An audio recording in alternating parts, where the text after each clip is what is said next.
Malizi po përballet prej më shumë se një muaj me një skandal që ka tronditur politikën dhe institucionet e vendit pas publikimit në rrjetet sociale të videove dhe fotografive intime që përfshin zyrtar të lartë të shtetit.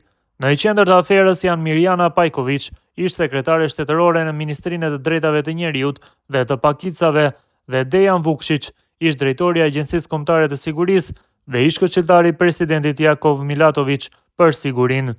Të dyta ndorëheqen nga detyrat e tyre duke përmendur arsye personale, menjëherë pas publikimit të materialeve intime në rrjetet sociale. Pajković ka paraqitur 3 kallëzime penale duke pretenduar se materialet janë shpërndar pa pëlqimin e saj dhe duke akuzuar Vukšić për kërcënime dhe shantazh.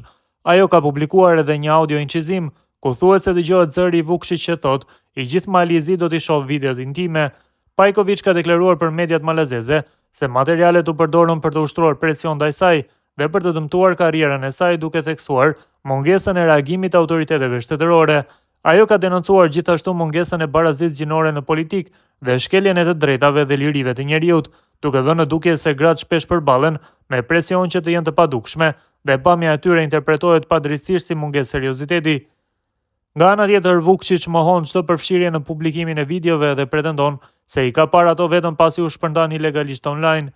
Ai ka deklaruar se Pajković i kishte marrë telefonin celular në mënyrë të palishme në tetor të 2024-s, duke shkaktuar keqpërdorimin e materialit dhe incizimin e audiomesazheve.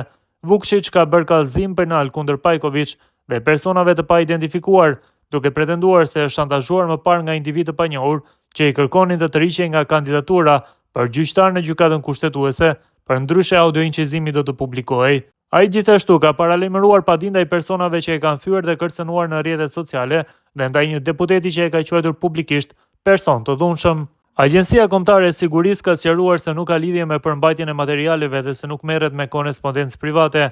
Sipas saj, materialet e publikuara nuk lidhen me aktivitetin zyrtar të agjencisë dhe nuk janë objekt interesi për institucionin.